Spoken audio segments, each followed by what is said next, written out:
Hare Krishna. Om Namo Bhagavate Vasudevaya. Om Namo Bhagavate Vasudevaya.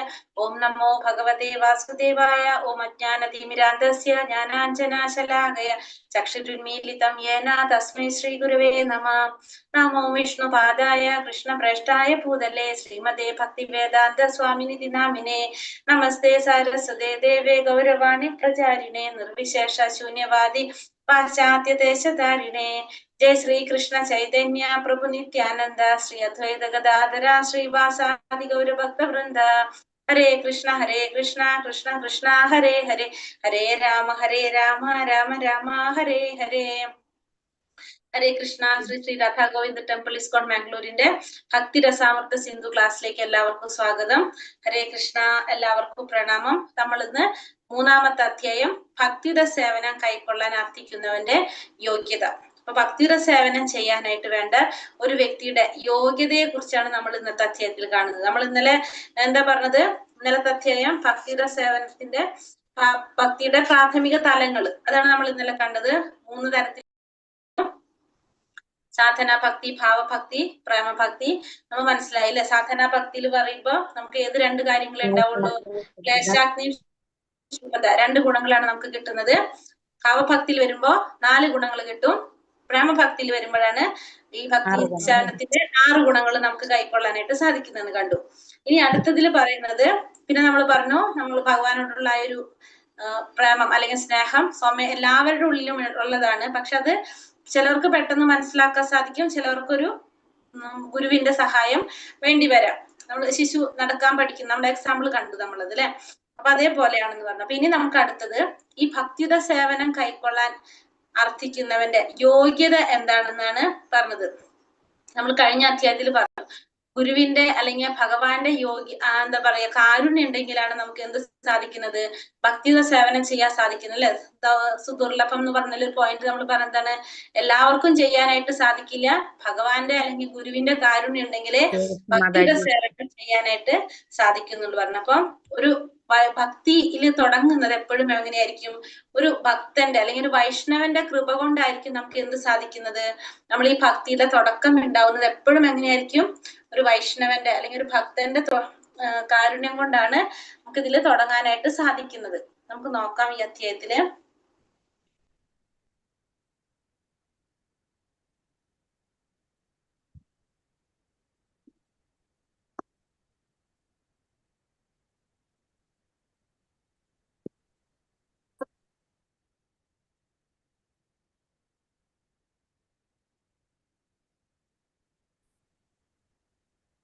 അധ്യായം 3-ാമത്തെ.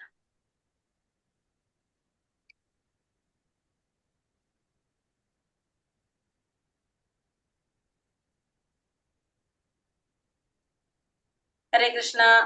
ഭക്തിയുത സേവനം കൈക്കൊള്ളാൻ അർത്ഥിക്കുന്നവന്റെ യോഗ്യത. അധ്യായം 3.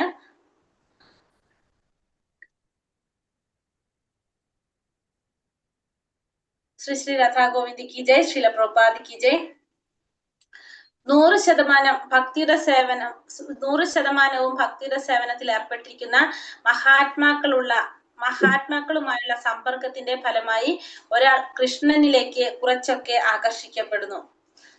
എന്നാൽ അതേസമയം ഫലാപേക്ഷയുള്ള കർമ്മങ്ങളിലുള്ള താല്പര്യവും ഭൗതികവും ഐന്ദ്രിയവുമായ സുഖഭോഗങ്ങളിലുള്ള ആസക്തിയും കുറയുന്നുമില്ല.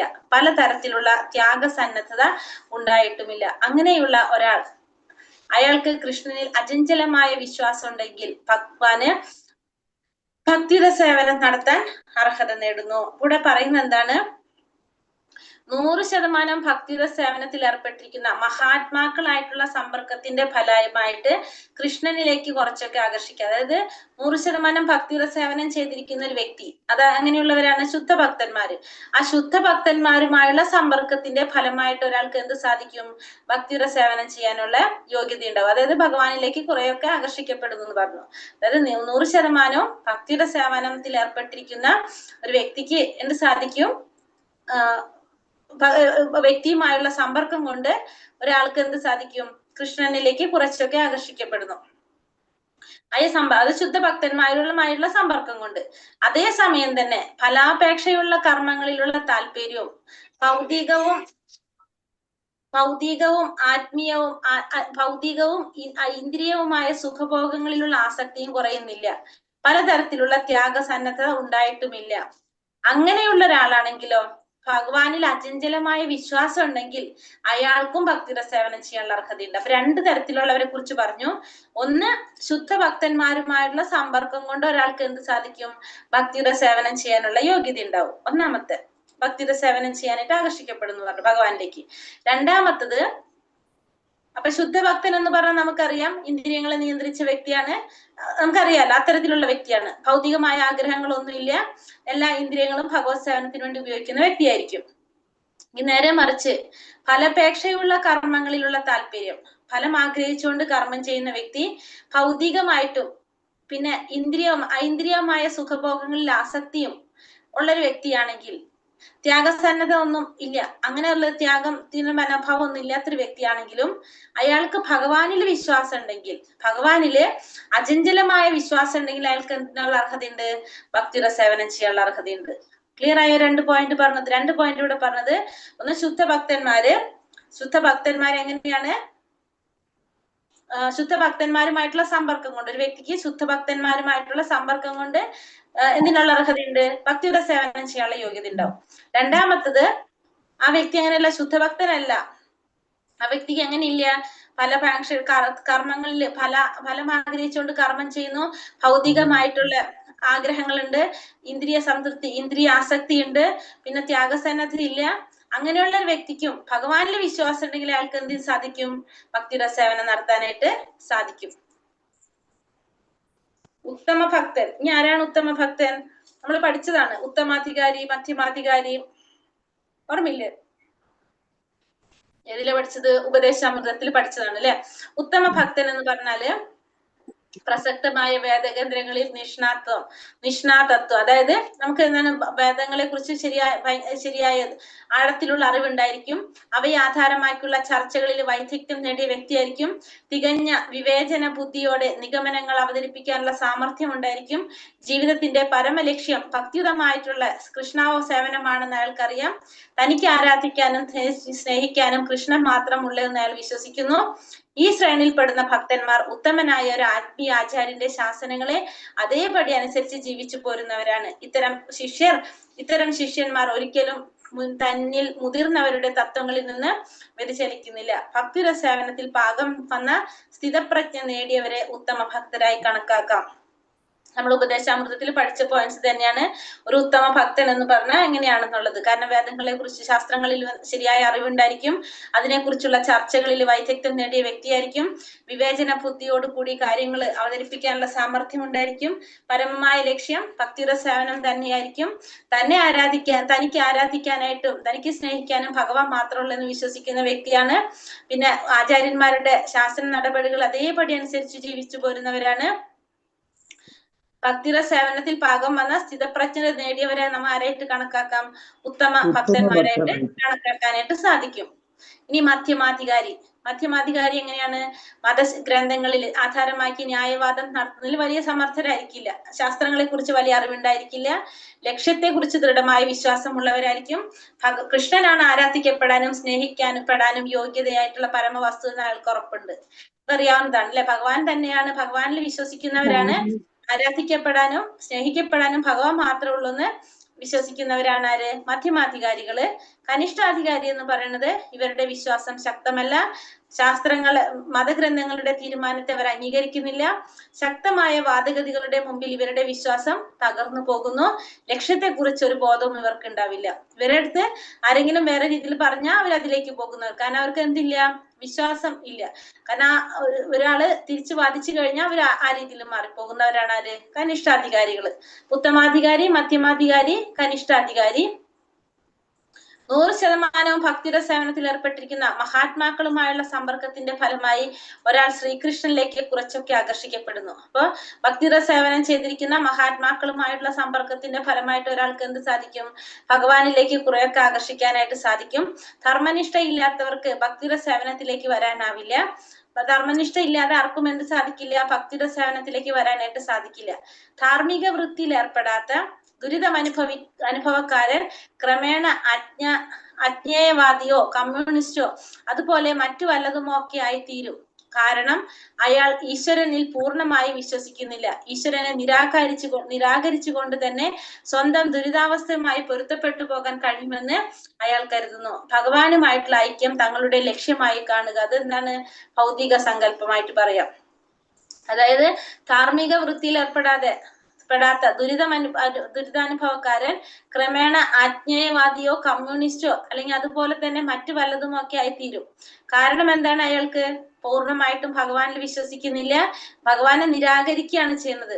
സ്വയം നിരാകരിച്ചുകൊണ്ട് തന്നെ സ്വന്തം ദുരിതാവസ്ഥയുമായിട്ട് പൊരുത്തപ്പെട്ടു പോകാനായിട്ട് കഴിയുമെന്നാണ് ആര് കരുതുന്നത്, ഇത്തരത്തിലുള്ള വ്യക്തികള് കരുതുന്നത്. പൂർണ്ണമായ ആത്മീയ സങ്കല്പം, പ്രപഞ്ചഘടനയിൽ തന്റെ സ്ഥാനം എന്തെന്ന് മനസ്സിലാക്കുക. പിന്നെന്താണ്, അത് മനസ്സിലാക്കുന്നതോടുകൂടി അതീന്ദ്രിയ സ്നേഹ സങ്കല്പത്തെ ഭഗവാനോട് ഒട്ടിച്ചേരാൻ വേണ്ടതൊക്കെ അയാൾക്കറിയാനാകും. ദുർമന്ത്രവാദിയുടെ മായാജാലത്തിന് വശംവദനാകുന്നതിനോടാണ് ഭുക്തിയോ മുക്തിയോ ആഗ്രഹിക്കുന്നവരെ രൂപഗോസ്വാമി തുലനം ചെയ്യുന്നത്. കാരണം അത് ഭക്തിയുടെ സേവനത്തിന്റെ അതീന്ദ്രിയ രുചി അനുഭവിക്കാനായിട്ട് സഹായിക്കുന്നില്ല. അവിടെ പറഞ്ഞത് പ്രപഞ്ചഘടനയിൽ തന്റെ സ്ഥാനം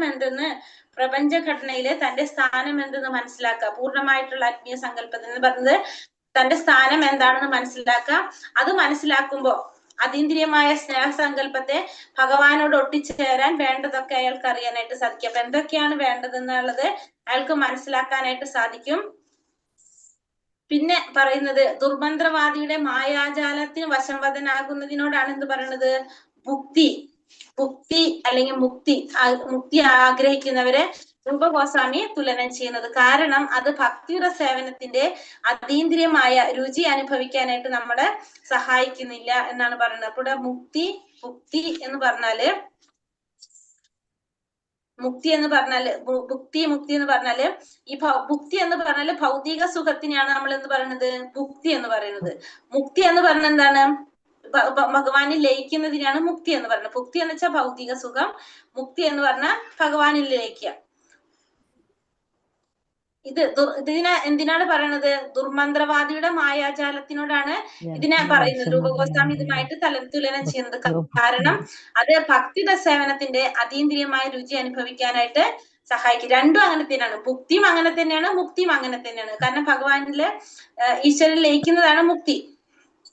മുക്തി ആയാലും ഭുക്തി ആയാലും ഭൗതിക സുഖം. അപ്പൊ രണ്ടും എന്ത് സാധിക്കില്ല, അതീന്ദ്രിയമായ രുചി അറിയാനായിട്ട് നമുക്ക് സാധിക്കുന്നില്ല. വ്യത്യസ്ത തരം കനിഷ്ഠ അധികാരികൾ നമ്മൾ ഭഗവത്ഗീതയിൽ പഠിച്ചതാണ്.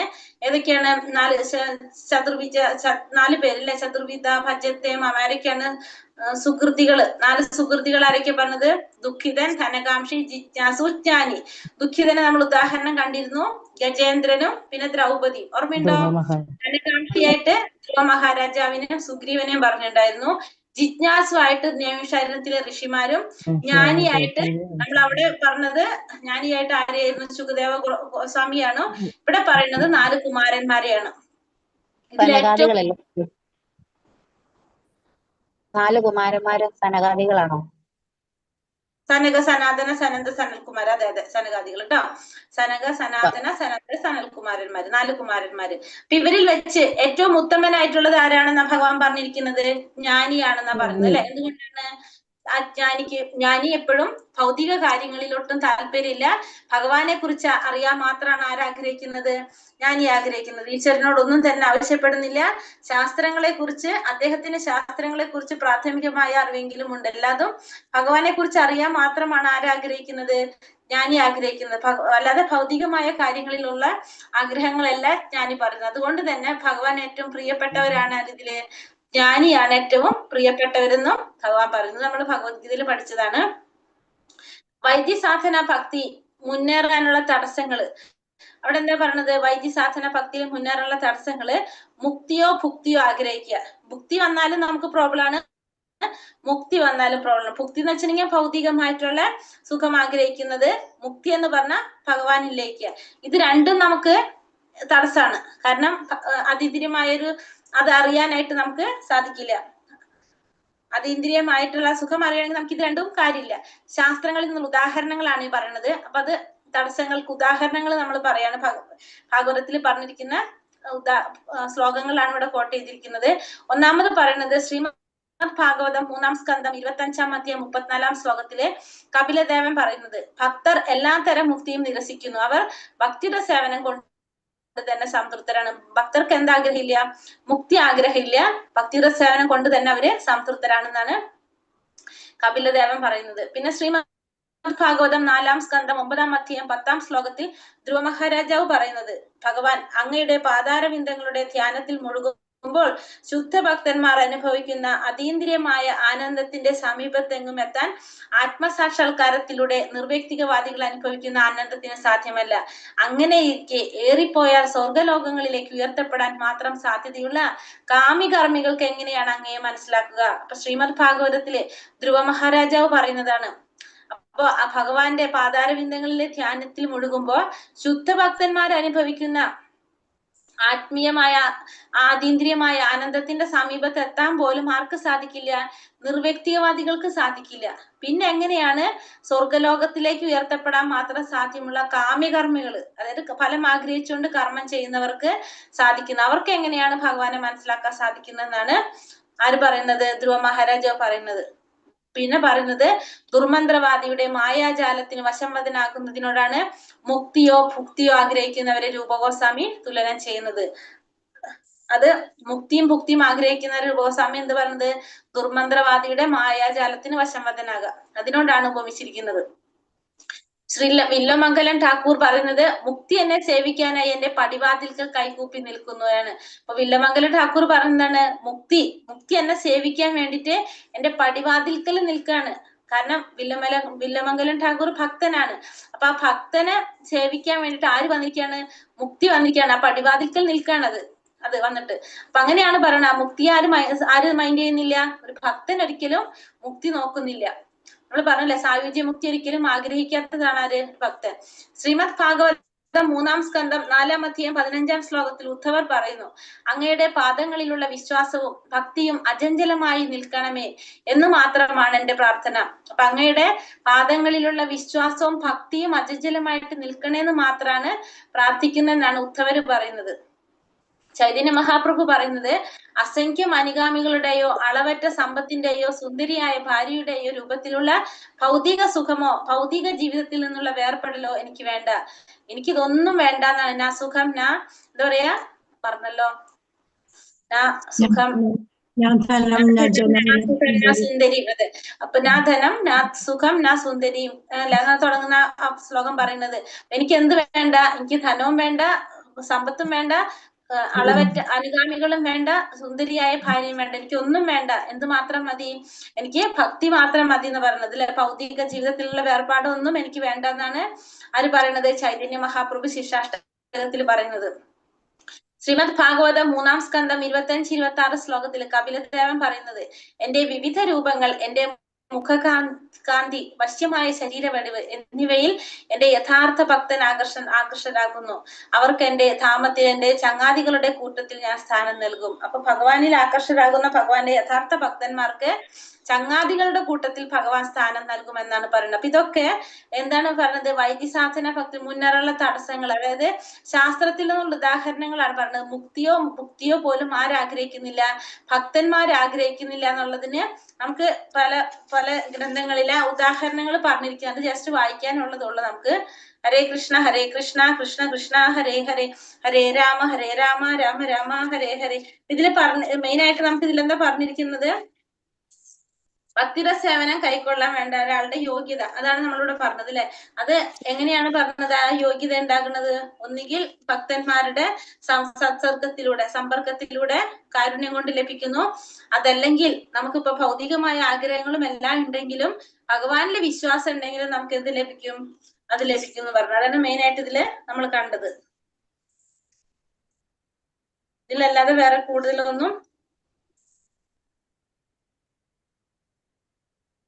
ഭക്തിയിൽ ഉയരാൻ നമുക്ക് മെയിൻ ആയിട്ട് വേണ്ടത് എന്താണ്? ഒന്ന് വിശ്വാസം വേണം ഭഗവാനില്, പിന്നെ നമുക്ക് ശാസ്ത്രങ്ങളെ കുറിച്ചുള്ള അറിവ് നമുക്ക് ഉണ്ടായിരിക്കണം.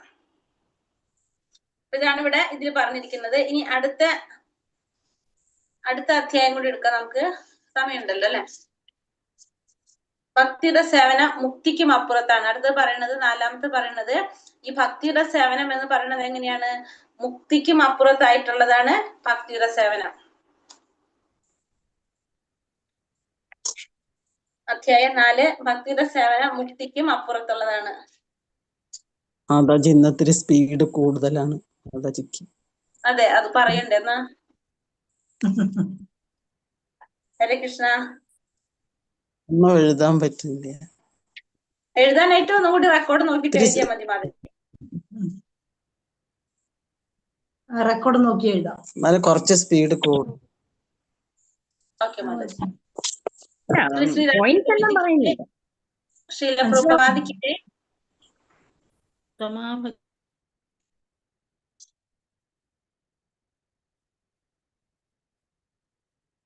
അടുത്തത് ഭക്തിയുടെ സേവനത്തിൽ ഏർപ്പെടുന്നതിൽ സംതൃപ്തി അടയുന്നവരാണ് ഭഗവാന്റെ യഥാർത്ഥ ഭക്തന്മാര്. ഭഗവാന്റെ യഥാർത്ഥ ഭക്തന്മാര് എന്ത് ചെയ്യാനാണ്? ഭക്തിയുടെ സേവനത്തിൽ ഏർപ്പെടുമ്പോ സംതൃപ്തി അടയുന്നവരാണ് ആര്? ഭഗവാന്റെ യഥാർത്ഥ ഭക്തന്മാര് എന്ന് പറയാം. അതായത് 5 തരത്തിലുള്ള മുക്തിയിൽ ഒന്നും പോലും ആരാഗ്രഹിക്കുന്നില്ല? ഭക്തന്മാരാഗ്രഹിക്കുന്നില്ല. നമ്മളത് 1ാമത്തെ അധ്യായത്തിൽ കണ്ടു. ഭക്തന്മാര് ഈ 5 തരത്തിലുള്ള മുക്തിയില് ഒന്നുപോലും ആഗ്രഹിക്കുന്നില്ല. അതായത് സായുജ്യ മുക്തി, ഭഗവാനിൽ വിലയം പ്രാപിക്കുക, ഭഗവാന്റെ സാമീപ്യം, ഭഗവാന്റെ ലോകത്ത് പാർപ്പിടം ലഭിക്കുക, ഭഗവാന്റെ ലോകത്ത് വസിക്കുക, ഭഗവാന്റെ സമൃദ്ധികൾ അനുഭവിക്കുക. അതേതാണ് സാഷ്ട്യം, ഭഗവാന്റെ രൂപം നേടുക. സാരൂപ്യം, ഭഗവാനുമായിട്ട് നേരിട്ട് സമ്പർക്കം പുലർത്തുന്നത്. സാലോക്യം, ഇതിൽ ഒന്നിനു പോലും താല്പര്യമില്ലാത്ത സ്ഥിതിക്ക് അവർ ഭൗതിക സമൃദ്ധിയെ എത്ര നിസ്സാരമായി കണക്കാക്കുന്നത് വ്യക്തമാണല്ലോ. അപ്പൊ ഇവിടെ ഭക്തന്മാർക്ക് ഒരിക്കലും ഈ മുക്തികൾക്ക് പോലും ആർക്ക് താല്പര്യമില്ല? ഭക്തർക്ക് താല്പര്യമില്ല. അപ്പൊ അവര് പിന്നെ ഭൗതികമായ സമൃദ്ധിയെ എത്ര നിസ്സാരമായിട്ടാണ് കാണുന്നതെന്ന് നമുക്ക് മനസ്സിലാക്കാനായിട്ട് സാധിക്കും. അത്രയും നിസ്സാരമായിട്ടാണ് ഭക്തന്മാർ എന്തിനെ കാണുന്നത്? ഈ മുക്തിയെല്ലാം കാണുന്നത്. അവർക്ക് എന്ത് മാത്രമേ ആവശ്യമുള്ളൂ? ഭഗവാനില് ഭക്തി, അത് മാത്രമാണ്, സേവനം ചെയ്യാനുള്ള അവസരം മാത്രമാണ് ഭക്തന്മാരെപ്പോഴും ആഗ്രഹിക്കുന്നത്.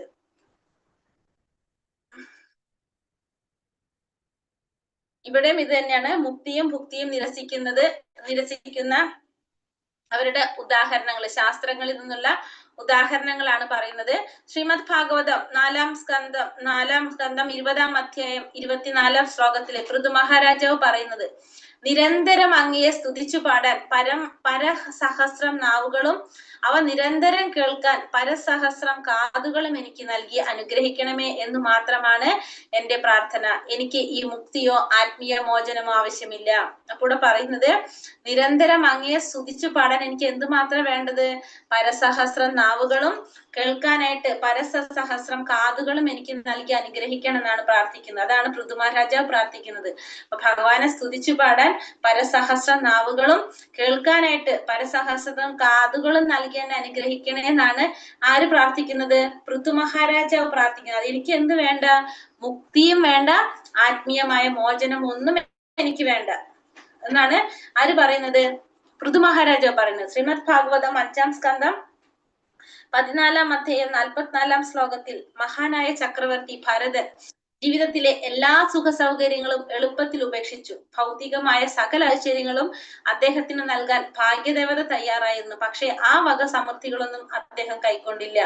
അതുപോലെ തന്നെ ഭരത മഹാരാജാവ് എല്ലാ സുഖ സൗകര്യങ്ങളും എളുപ്പത്തിൽ ഉപേക്ഷിച്ചു എന്ന് പറഞ്ഞാൽ അദ്ദേഹത്തിന് എന്തൊക്കെ സൗകര്യങ്ങൾ നൽകാനും ഐശ്വര്യങ്ങൾ നൽകാനും ആര് തയ്യാറായിരുന്നു? ഭാഗ്യദേവത ലക്ഷ്മി ദേവി തയ്യാറായിരുന്നു. പക്ഷെ അദ്ദേഹത്തിന് അതിന്റെ ഒന്നും ആഗ്രഹം ഉണ്ടായിരുന്നില്ല എന്നാണ്. അദ്ദേഹം ഒറ്റ സമൃദ്ധികളൊന്നും അദ്ദേഹം കൈക്കൊണ്ടില്ല. അദ്ദേഹത്തിനും എന്തുമാത്രം മതിയായിരുന്നു?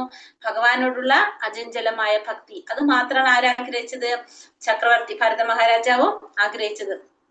ശ്രീമദ് ഭാഗവതം 6-ാം സ്കന്ധം 11-ാം അധ്യായം 25-ാം ശ്ലോകത്തില് വൃതാസുരൻ പറയുന്നത്, ഭഗവാനെ ഭക്തിയുടെ സേവനം ഉപേക്ഷിച്ചാൽ ഒരു പക്ഷേ എന്നെ ധ്രുവലോകത്തിലേക്ക് ഉയർത്തിയെന്ന് വരാം, അതല്ലെങ്കിൽ പ്രപഞ്ചത്തിലെ സർവ്വലോകങ്ങളുടെയും അധിപതിയാക്കിയെന്നും വരാം. എന്നാൽ എനിക്കത് വേണ്ട.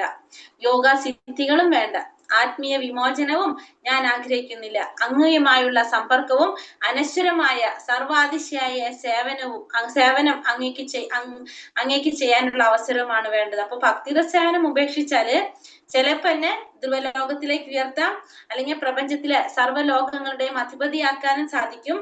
പക്ഷെ എനിക്കിതൊന്നും വേണ്ട, യോഗാസിദ്ധിയും വേണ്ട. എനിക്ക് എന്തുമാത്രം ആഗ്രഹിക്കുന്നുള്ള ഞാൻ അങ്ങയുമായുള്ള സമ്പർക്കം, അനശ്വരവും സർവാതിശയമായിട്ടുള്ള സേവനം, അങ്ങേക്ക് സേവനം ചെയ്യാനുള്ള അവസരം, അത് മാത്രമാണ് ഞാൻ ആഗ്രഹിക്കുന്നത് എന്നാണ് ഇവിടെ ആര് പറയുന്നത്? വൃതാസുരൻ പറയുന്നത്. ശ്രീമദ് ഭാഗവതം 6-ാം സ്കന്ധം 8-ാം അധ്യായം 74-ാം ശ്ലോകത്തില് ഇന്ദ്രൻ ദിതിയോട് പറയുന്നതാണ്, അമ്മേ എല്ലാ വിധത്തിലുള്ള ആഗ്രഹങ്ങളും ഉപേക്ഷിച്ച് ഭഗവാങ്കൽ ഭക്തിയുടെ സേവനം ചെയ്യുന്നവർക്കറിയാം അവരുടെ താല്പര്യം എന്തെന്ന്. അവരാണ് ജീവിത പൂർണ്ണതയിലേക്ക് പുരോഗമിക്കുന്ന കാര്യത്തിൽ ഏറ്റവും വിദഗ്ധർ. അപ്പൊ എല്ലാ വിധത്തിലുള്ള ആഗ്രഹങ്ങളും ഉപേക്ഷിച്ച് ഭഗവാനില് ഭക്തിയുടെ സേവനം ചെയ്യുന്നവർക്കറിയാം അവരുടെ താല്പര്യം എന്താണെന്ന്. അവരാണെന്ത്? ജീവിതത്തിന്റെ പൂർണ്ണതയിലേക്ക് പുരോഗമിക്കുന്ന കാര്യത്തിലുള്ള ഏറ്റവും വിദഗ്ധരായിട്ടുള്ള വ്യക്തികൾ എന്ന് പറയാം. പ്രഹ്ലാദ മഹാരാജാവ് പറയുന്നതാണ് ശ്രീമദ് ഭാഗവതം 7-ാം സ്കന്ധം 6-ാം അധ്യായം 25-ാം ശ്ലോകത്തില്, നിങ്ങൾക്ക് കൃഷ്ണനെ സന്തോഷിപ്പിക്കാൻ കഴിഞ്ഞാൽ ആത്മീയ വിമോചനമോ ഭൗതിക ബന്ധനത്തിൽ നിന്നുള്ള മോചനമോ കൊണ്ട് ഒന്നും നേടാനില്ല. സദാ തിരുനാമം ഉരുവിടുകയും തന്തിരുവടിയുടെ പാതാരവിന്ദങ്ങളിലെ സുധ ആസ്വദിക്കുകയും ചെയ്യുന്നവന് ഈ പറഞ്ഞതിന്റെ ഒന്നും ആവശ്യമില്ല. അപ്പൊ ഭഗവാനെ സന്തോഷിപ്പിക്കാൻ കഴിഞ്ഞു കഴിഞ്ഞാൽ പിന്നെ ഒന്നും നേടാനില്ല എന്ന് പറയുന്നത്. ഭഗവാന്റെ നാമം ജപിക്കുക, ഭഗവാന്റെ പാതാരവിന്ദങ്ങളില് ആ ശരണാഗതി പ്രാപിക്കുക, അതിന്റെ സുഖ ആസ്വദിക്കുക. ഇത് ഈ പറഞ്ഞത് ചെയ്യുന്നവന് വേറെ ഒന്നിന്റെ ആവശ്യമില്ല. കാരണം ഭഗവാനെ സന്തോഷിപ്പിക്കുക എന്നുള്ളതാണ് ഏറ്റവും ശ്രേഷ്ഠമായിട്ടുള്ള കാര്യം എന്ന് ആര് പറയുന്നു? പ്രഹ്ലാദ മഹാരാജാവ് പറയുന്നു. ശ്രീമദ് ഭാഗവതം 7-ാം സ്കന്ധം 8-ാം അധ്യായം 42-ാം ശ്ലോകത്തിൽ ഇന്ദ്രദേവൻ പറയുന്നത്, ഇന്ദ്രൻ എന്താ പറയുന്നത്? യഥാർത്ഥത്തിൽ ഞങ്ങൾ യജ്ഞാംശങ്ങളുടെ അനുഭോക്താക്കളല്ല. ഞങ്ങളുടെ ഒരേ ഒരു ധർമ്മം അങ്ങയുടെ സേവനത്തിൽ നിരതരാകുക എന്നതാണ്. അങ്ങാണ് എല്ലാത്തിന്റെയും ഭോക്താവ്. അപ്പൊ പരമഭോക്താവ് ആരാണ്? ഭഗവാൻ തന്നെയാണ്. ഞങ്ങൾ ആരുമല്ല എന്നാണ് ഇവിടെ ആര് പറയുന്നത്? ഇന്ദ്രദേവൻ പറയുന്നത്. ഇന്ദ്രൻ പറയുന്നത് എല്ലാറ്റിന്റെയും ഭോക്താവ് ആരാണ്? നമ്മൾ ഭഗവത്ഗീതയിൽ പഠിക്കുന്നുണ്ട് അല്ലെ? ഭോക്താരാം യജ്ഞ തപസാം സർവലോക മഹേശ്വരം സുഹൃതം സർവഭൂതാനം ഞാൻ ത്വം മാം ശാന്തം വിളിച്ചത്. അത് തന്നെയാണ് ഇന്ദ്രൻ പറയുന്നത്. എല്ലാറ്റിന്റെയും ഭോക്താവ് ആരാണ്? ഭഗവാൻ തന്നെയാണ്. ഇവര് ദേവന്മാരല്ല, അനുഭോക്താക്കളല്ല, യജ്ഞാംശങ്ങളുടെ അനുഭോക്താക്കളല്ല. ഞങ്ങള് അവരുടെ സേവനം, ഒരു ധർമ്മം അങ്ങയുടെ സേവനത്തിൽ നിരതരാകുക എന്നത് മാത്രമാണ് ആരുടെ ധർമ്മം? ദേവന്മാരുടെയും ധർമ്മം. ഭഗവാനെ സേവിക്കുക എന്നത് മാത്രമാണ് എന്നാണ് ആര് പറയുന്നത്? ഇന്ദ്രൻ പറയുന്നത്. ശ്രീമദ് ഭാഗവതം 8-ാം സ്കന്ധം 3-ാം അധ്യായം 20-ാം ശ്ലോകത്തില് ഗജേന്ദ്രൻ പറയുന്നത്, എന്നാൽ മഹാത്മാക്കളുടെ പാദസേവനത്തിലൂടെ ഭൗതികമായ അഭിലാഷങ്ങളിൽ നിന്നു മുക്തി നേടിയ യഥാർത്ഥ ഭക്തന്മാർ സദാ പരമാനന്ദ പയോധിയിൽ മുങ്ങിക്കുളിക്കുകയാണെന്നും ആ ഒറ്റ കാരണം കൊണ്ട് തന്നെ അങ്ങയുടെ സർവമംഗളദായിയായ ഗുണഗണങ്ങളെ വാഴ്ത്തിപ്പാടുന്നതിൽ സർവ്വവിധ സംതൃപ്തിയും അനുഭവിക്കുകയാണെന്നും ഞാൻ മനസ്സിലാക്കുന്നു. ഇവിടെ പറയുന്നത് എന്താണ്? മഹാത്മാക്കളുടെ പാദസേവനത്തിലൂടെ ഭൗതികമായ അഭിലാഷങ്ങളിൽ നിന്ന് മുക്തി നേടിയ യഥാർത്ഥ ഭക്തന്മാര് എന്താണ് ചെയ്യുന്നത്? സദാ പരമാനന്ദ ഉപയോധിയിൽ മുങ്ങിക്കുളിക്കുകയാണെന്നും ആ ഒറ്റ കാരണം കൊണ്ട് തന്നെ അങ്ങയുടെ സർവമംഗളദായിയായ ഗുണങ്ങളെ വാഴ്ത്തിപ്പാടുന്നതിൽ സർവ്വവിധ സംതൃപ്തിയും അനുഭവിക്കുകയാണെന്നും ഞാൻ മനസ്സിലാക്കുന്നു. അപ്പൊ മഹാത്മാക്കൾ എങ്ങനെയാണ്? പാദസേവനത്തിലൂടെ ഭൗതികമായ അഭിലാഷങ്ങളിൽ നിന്നും മുക്തി നേടിയിട്ടുള്ള യഥാർത്ഥ ഭക്തന്മാര്. അവർക്ക് എന്ത് മാത്രമേ ഉള്ളൂ? ഭഗവാനെ സന്തോഷിപ്പിക്കുക എന്ന് മാത്രമാണ് അവർക്കുള്ളത്. അവരെപ്പോഴും എന്ത് ചെയ്തുകൊണ്ടിരിക്കുന്നു? ഭഗവാന്റെ സർവമംഗളദായിട്ടുള്ള ഗുണങ്ങളെ വാഴ്ത്തിപ്പാടുന്നതിലെ സർവ്വവിധ സംതൃപ്തിയും അനുഭവിക്കുകയാണെന്ന് മനസ്സിലാക്കുന്നു എന്നാണ് ആര് പറയുന്നത്? ഗജേന്ദ്രൻ പറയുന്നത്. പിന്നെ 10ാമത്തെ സ്കന്ധം 16-ാം അധ്യായം 37-ാം ശ്ലോകത്തില് നാഗപത്നിമാര് പ്രാർത്ഥിക്കുന്നത്, ഭഗവാൻ അങ്ങയുടെ പാദപാംസുകൾ അണിയുന്നവർ മറ്റു സിദ്ധികളൊക്കെ തൃണം പോലെ കണക്കാക്കുന്നു. അപ്പൊ ഭഗവാന്റെ പാദപാംസുകൾ അണിയുന്നവര്, ഭഗവാന്റെ പാദസ്പർശം കിട്ടിക്കഴിഞ്ഞാൽ എന്താ പറയണത്, മറ്റുള്ള സിദ്ധികളൊക്കെ തൃണം പോലെയാണ് എല്ലാവരും കണക്കാക്കുന്നതെന്നാണ് നാഗപത്നിമാര് പറയുന്നത്. ശ്രീമദ് ഭാഗവതം 10ാം സ്കന്ധം 87-ാം അധ്യായം 21-ാം ശ്ലോകത്തില് വേദങ്ങളുടെ മൂർത്തരൂപമായ ശ്രുതികളുടെ പ്രാർത്ഥന പറയുന്നത്, ജീവൻ മുക്തരായ ആത്മീയാചാര്യന്മാരുമായുള്ള ബന്ധം പുലർത്താൻ വേണ്ടി ഗാർഹിക സുഖാനുഭൂതികളെല്ലാം ത്യജിച്ച് ഇവിടെ എത്തിയിരിക്കുന്നവരും അങ്ങേക്ക് വേണ്ടി ഭക്തിയുടെ സേവനത്തിൽ മാത്രം നിരതരുമായ ഭക്തന്മാർ മുക്തിയെ നിസാരമായി തള്ളിക്കളയുന്നു. അപ്പൊ എല്ലാവരും എന്ത് ചെയ്യാണ്, മുക്തിയെ നിസാരമായിട്ട് തള്ളിക്കളയാണ് ചെയ്യുന്നത്. കാരണം അവർക്ക് എന്താണ്, അങ്ങയുടെ ഭക്തിയുടെ സേവനം ചെയ്യാൻ മാത്രമാണ് അവർ ആഗ്രഹിക്കുന്നത് എല്ലാവരും എന്നാണ് വേദമൂർത്തികൾ പ്രാർത്ഥിക്കുന്നത്, മൂർത്തികളുടെ രൂപമായിട്ടുള്ള ശ്രുതികൾ പ്രാർത്ഥിക്കുന്നത്. ഇനി ശ്രീമദ് ഭാഗവതം 11-ാം സ്കന്ധം 20-ാം അധ്യായം 34-ാം ശ്ലോകത്തില് കൃഷ്ണൻ ഉദ്ധവരോട് പറയുന്നത് എന്താണ്, ഉദ്ധവരെ, എന്റെ സേവനത്തിൽ മാത്രം അഭയം തേടിയിട്ടുള്ള ഭക്തന്മാർ മറ്റൊരു താല്പര്യമോ അഭിലാഷമോ ഇല്ലാതെ എനിക്ക് വേണ്ടി ഭക്തിയുടെ സേവനത്തിൽ മാത്രം അത്യന്ത നിഷ്ഠയോടെ ശ്രദ്ധ കേന്ദ്രീകരിച്ചിരിക്കുന്നവരാണ്. അപ്പൊ അവർക്ക് വേറെ ഒന്നിലും താല്പര്യം, അവർക്ക് എന്ത് മാത്രമേ ഉള്ളൂ, ഭഗവാന്റെ സേവനം, അത് മാത്രമാണ് അവര് ശ്രദ്ധ കേന്ദ്രീകരിച്ചിരിക്കുന്നത്. 4 തരത്തിലുള്ള ആത്മീയ ഐശ്വര്യങ്ങള്, 4 തരം പറയാൻ കാരണം സായുജ്യമുക്തി ഇല്ല, ആഗ്രഹിക്കുന്നില്ല ഒരിക്കലും. ബാക്കിയുള്ള 4 തരത്തിലുള്ള ആത്മീയ ഐശ്വര്യങ്ങൾ വച്ച് നീട്ടിയാൽ പോലും അവർ അത് നിരാകരിക്കുന്നേ ഉള്ളൂ. അപ്പോ പിന്നെ ഭൗതിക ലോകത്തിലുള്ള വസ്തുക്കളുടെ കാര്യങ്ങൾ പറയേണ്ടതില്ലല്ലോ. കാരണം മുക്തി പോലും ആരാഗ്രഹിക്കുന്നില്ല, ഭക്തന്മാരാഗ്രഹിക്കുന്നില്ല.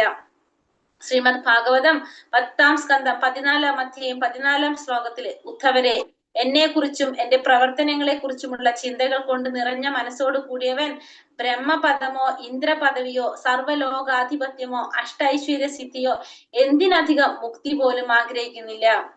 അപ്പൊ ഭഗവാൻ പറയുന്നതാണ് ഉദ്ധവരുടെ അടുത്ത്, ഭഗവാനെ കുറിച്ചുള്ള പ്രവർത്തനങ്ങളിലും അല്ലെങ്കിൽ ചിന്തകളിലും ഏർപ്പെട്ടുകൊണ്ടിരിക്കുന്ന ഭക്തന്മാര് അവരെന്ത് വേണ്ടവർക്ക്, ബ്രഹ്മപദം, ഇന്ദ്രപദം, സർവലോകാധിപത്യം, അഷ്ടൈശ്വര്യ സിദ്ധി, മുക്തി പോലും അവരാരും ആഗ്രഹിക്കുന്നില്ല എന്നാണ് ഭഗവാൻ പറയുന്നത്. ശ്രീമദ് ഭാഗവതം 12-ാം സ്കന്ധം 10-ാം അധ്യായം 6-ാം ശ്ലോകത്തില് പറയുന്നത്, ദേവി മഹർഷി മാർക്കണ്ഡേയൻ എന്ന ബ്രാഹ്മണന് ഭഗവാനിൽ അചഞ്ചലമായ ഭക്തിയും വിശ്വാസവും സിദ്ധിച്ചു. എന്നാൽ ഒരിക്കലും ഭഗവാനോട് എന്തെങ്കിലും വരം ചോദിച്ചിട്ടില്ല, ഭൗതിക ലോകത്തു നിന്നുള്ള മോചനം പോലും ആരും ചിന്തിച്ചിട്ടില്ല, മാർക്കണ്ഡേയ എന്ന ബ്രാഹ്മണൻ ചോദിച്ചില്ല എന്ന് പറഞ്ഞു. അപ്പൊ അത്രയും എല്ലാവരും ആഗ്രഹിക്കുന്ന എന്താണ്, ഭഗവാനിലുള്ള ഭക്തി, അത് മാത്രമാണ് ഭക്തന്മാരെപ്പോഴും ആഗ്രഹിക്കുന്നത്. അതുപോലെ തന്നെ പത്മപുരാണത്തിലെ ദാമോദരാഷ്ടകത്തില് പിന്നെ ഹയ ശീർഷ പഞ്ചരാത്ര പ്രഹ്ലാദൻ പറയുന്നത്, ശ്രീരാമന്റെ നിത്യദാസനായ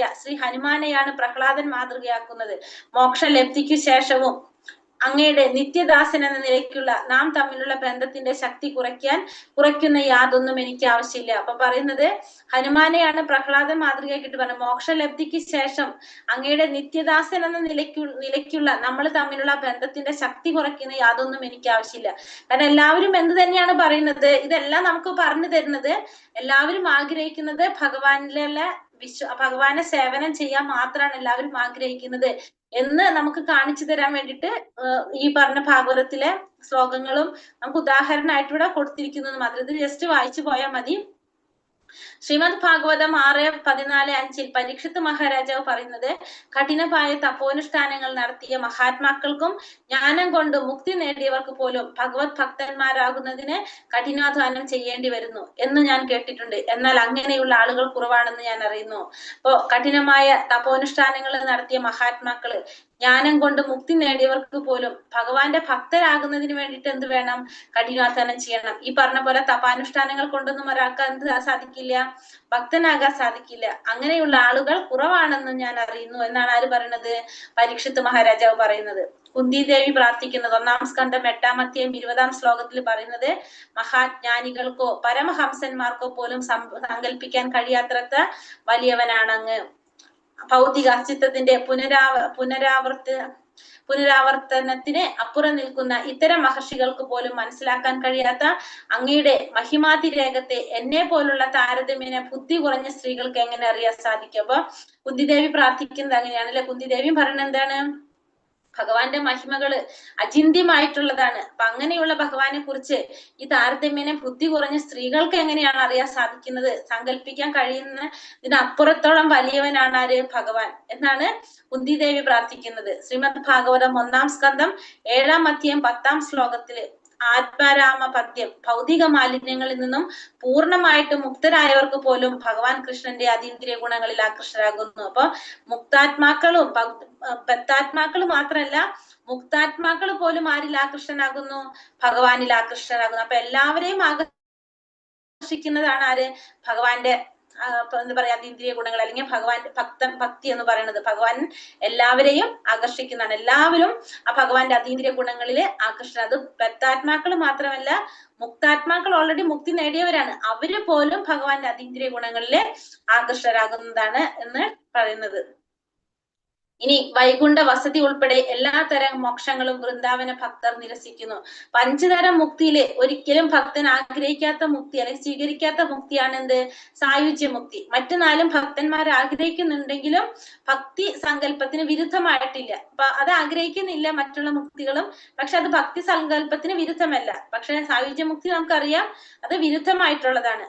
ഭഗവത് ഭക്തന്മാർ പലതരത്തിലുണ്ട്. അവരിൽ വൃന്ദാവനത്തിലെ സാക്ഷാൽ കൃഷ്ണനിലേക്ക് ആകർഷിക്കപ്പെട്ടവരാണ് ഉത്തമ ഭക്തന്മാരായിട്ട് കരുതപ്പെടുന്നത്. അത്തരം ഭക്തർ ഒരിക്കലും വൈകുണ്ഠത്തിന്റെയോ ദ്വാരകയുടെയോ പോലും സമൃദ്ധിയിൽ ആകർഷിക്കപ്പെടുന്നില്ല.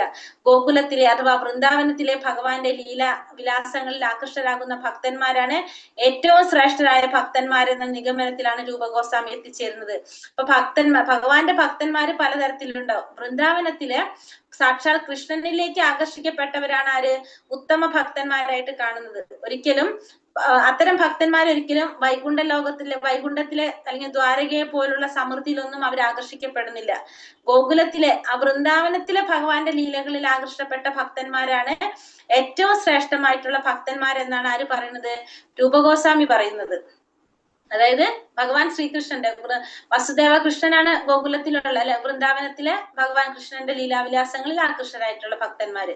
ഭഗവാന്റെ ഏതെങ്കിലും ഒരു നിശ്ചിത രൂപത്തിൽ ആകർഷിക്കപ്പെടുന്ന ഭക്തൻ ഭഗവാനെ മറ്റൊരു രൂപത്തിൽ കാണാൻ താല്പര്യം കാണാറില്ല. അപ്പൊ ഭഗവാനെ ഏതെങ്കിലും ഒരു രൂപത്തിൽ ആകർഷണം വന്നു കഴിഞ്ഞാൽ മറ്റൊരു രൂപത്തിൽ കാണാനായിട്ട് ആ ഭക്തനിഷ്ഠം ഉണ്ടാവണമെന്നില്ല. അതായത് ഉദാഹരണം നമുക്ക് പറയാം, ശ്രീരാമസ്വാമിയുടെ ഭക്തനാണ് ആര്? ഹനുമാൻ സ്വാമി.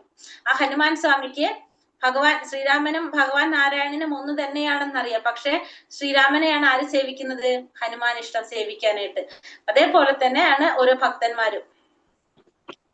ഹരേ കൃഷ്ണ കൃഷ്ണ കൃഷ്ണ ഹരേ ഹരേ, ഹരേ രാമ രാമ ഹരേ കൃപാ സിന്ധോഭ്യോ പതിതാനാം പാവനേഭ്യോ വൈഷ്ണവേഭ്യോ നമോ നമഃ. अनंत कोटि वैष्णव भक्त वृंद की जय, श्रील प्रभुपाद की जय, गुरुदेव की जय, निताय गौर प्रमानंदे हरि हरि बोल. ഇതിൽ ശരിക്കും പഠിക്കാനായിട്ട് അധികം ഇല്ല.